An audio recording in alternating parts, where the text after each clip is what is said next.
The sun was beginning to set, casting long shadows across the winding forest road.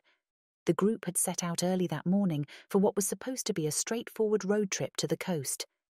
Dylan, with his raven black hair slightly tousled from the drive, was behind the wheel of their vintage green van, the Clue Club. Beside him, Sophie, with her fiery red hair tied in a ponytail, was trying to make sense of the map spread out on her lap. "I'm telling you, Deal, we should have taken that left turn about 20 minutes ago," she said, her green eyes scanning the confusing network of roads. Max, lounging in the back seat with his blonde hair catching the last rays of sunlight, chuckled.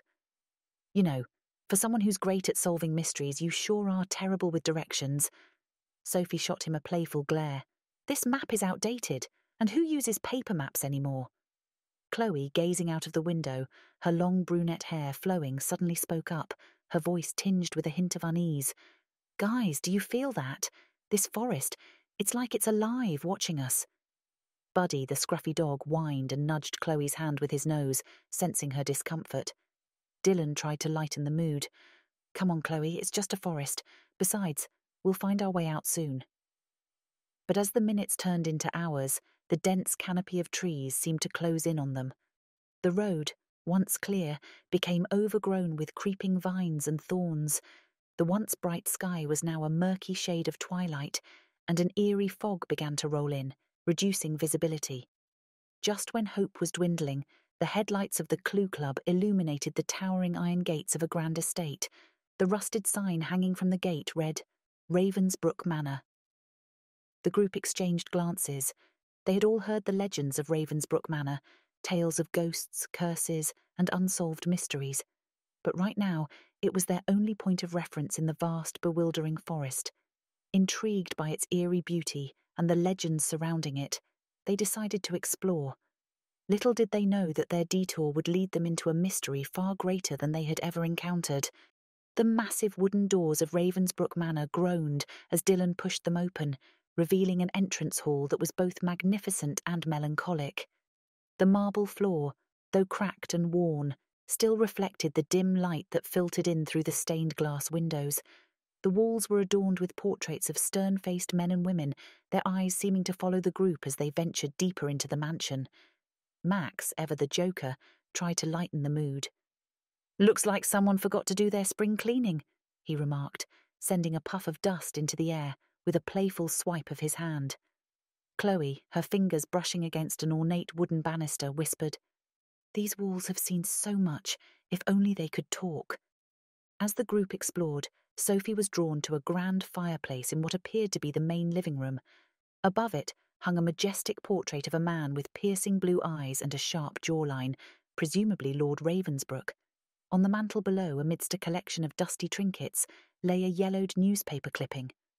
Sophie carefully picked it up, squinting to read the faded print. "Listen to this," she began, her voice echoing slightly in the vast room. "Local aristocrat Lord Cedric Ravensbrook found dead in his study at Ravensbrook Manor. The renowned philanthropist and art collector was discovered by his butler early Tuesday morning. While no signs of foul play were evident, the cause of death remains a mystery. Rumours of a family curse have resurfaced, with locals recalling tales of previous Ravensbrooks meeting untimely and unexplained ends." Chloe shivered. "A family curse? That's unsettling." Dylan, leaning against the fireplace, looked thoughtful. "There's more to this story. Why would an otherwise healthy man suddenly die with no explanation?" Max, peering over Sophie's shoulder, pointed to a smaller article on the back of the clipping. "There's a mention here of a priceless artifact that Lord Ravensbrook had recently acquired. It was set to be the centerpiece of his private collection." Sophie's eyes widened. "An artifact? That could be a lead. We need to find that study." Buddy, sensing the group's renewed determination, barked in agreement, his tail wagging excitedly. With the mystery of Ravensbrook Manor unfolding before them, the group ventured deeper into the mansion, unaware of the secrets and dangers that awaited. The group moved from room to room, each space grander and more mysterious than the last. The air grew colder as they descended a narrow hallway, lined with ancient tapestries depicting battles and celebrations from a bygone era. Suddenly, Chloe stopped in her tracks, her face pale. The others turned to her, concern evident in their eyes.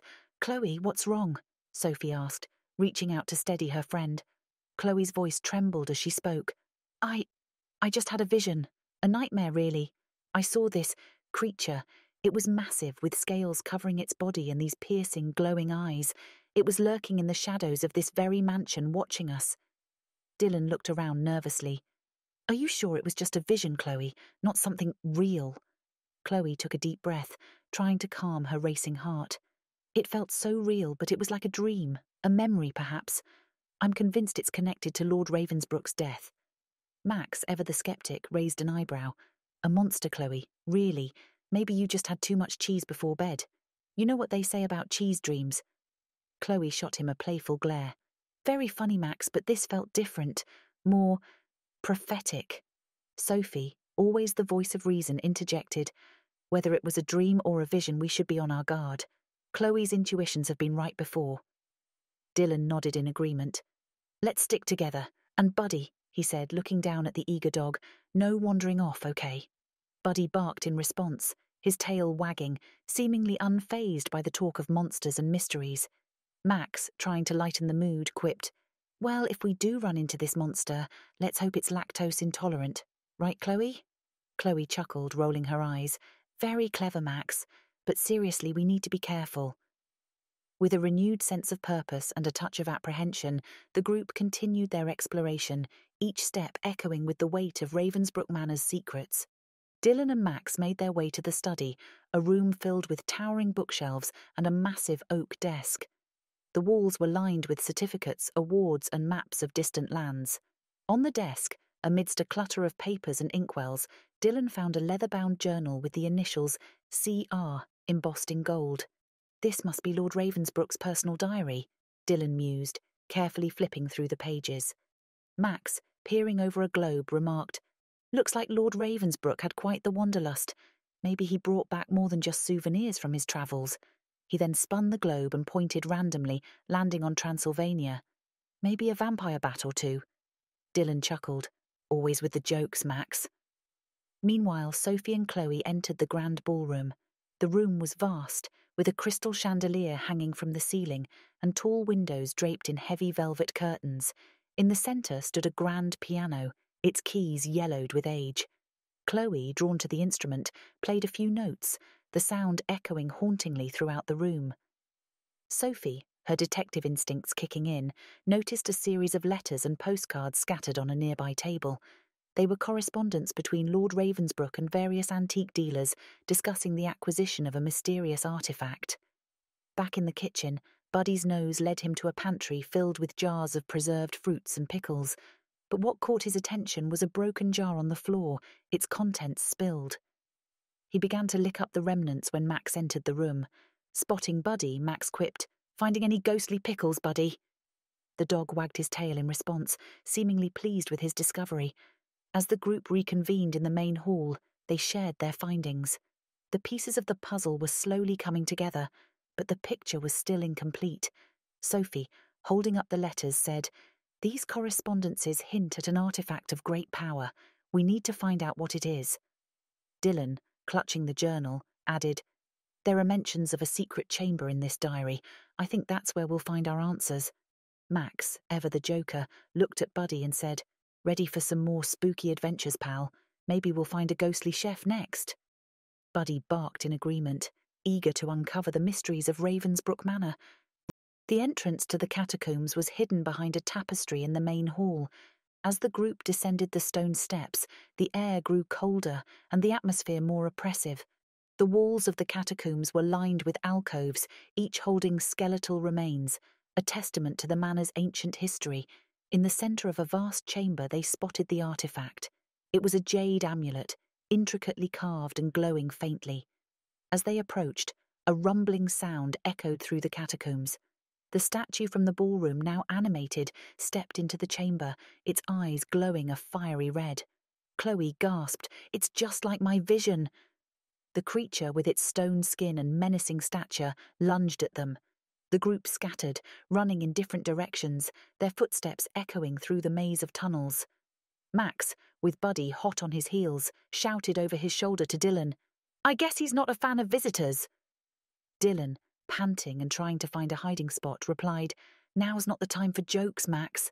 Sophie, her red hair flying behind her, ducked into a side tunnel, only to come face to face with the creature again. She quickly backtracked, nearly colliding with Chloe. As they ran, Max, unable to resist, yelled, "Why did the monster chase us in the catacombs? He wanted to play a rock-hard game of tag." Despite the dire situation, Chloe let out a giggle. The group continued to dart around corners, climb over fallen debris, and duck into alcoves, trying to evade the relentless creature. At one point, Buddy, thinking it was all a game, barked playfully at the monster, causing it to pause momentarily in confusion. Seizing the opportunity, Dylan shouted, "This way!" He led the group to a hidden exit, a narrow staircase leading back up to the manor. As they emerged, panting and dishevelled, Max remarked, "Well, that was one heck of a workout. Who needs a gym when you've got a stone monster chasing you?" Sophie, catching her breath, replied, "Let's just hope we don't have to do that again anytime soon." The group, having narrowly escaped the creature, knew they had to find a way to return the monster to its statue form and solve the mystery of Ravensbrook Manor. After their narrow escape, the group gathered in the mansion's library to devise a plan. The room was dimly lit, with towering bookshelves casting long shadows on the wooden floor. A large table in the centre was quickly covered with various items they thought might be useful. "We need to use the artifact against the creature," Sophie mused, examining the jade amulet closely. "It's the source of its power." Dylan nodded. "But we can't get close to it without being chased around again. We need a distraction." Max, bouncing a tennis ball in his hand, grinned. "Leave that to me. I've outrun linebackers bigger than that rockhead." Chloe, sketching a quick blueprint of the catacombs, pointed out a narrow corridor. "This is our best bet. It's a dead end. We can lure the creature here and trap it," Sophie added, "and with the mirrors, we can focus light onto the artifact, hopefully reversing whatever magic brought the statue to life."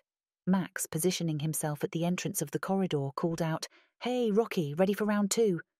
To emphasize his point, he gave the tennis ball a hard throw against a wall, making a loud thud. As expected, the creature, drawn by the noise, began its pursuit. Max sprinted towards the corridor, shouting back, "You know, for a statue, you're pretty lively. Ever consider joining a marathon?" Dylan and Sophie, holding large ornate mirrors they'd found in the mansion, positioned themselves on either side of the corridor's entrance. As the creature chased Max into the trap, they angled the mirrors to catch the dim light, focusing it onto the jade amulet Chloe held aloft. The creature, now bathed in the refracted light, paused, its glowing eyes dimming in confusion. Max, seizing the moment, yelled, "Hey, Rocky! Time for your close-up!" He flashed a small handheld mirror into the creature's eyes, further disorienting it. Chloe and Buddy, working in tandem, released a weighted net from above.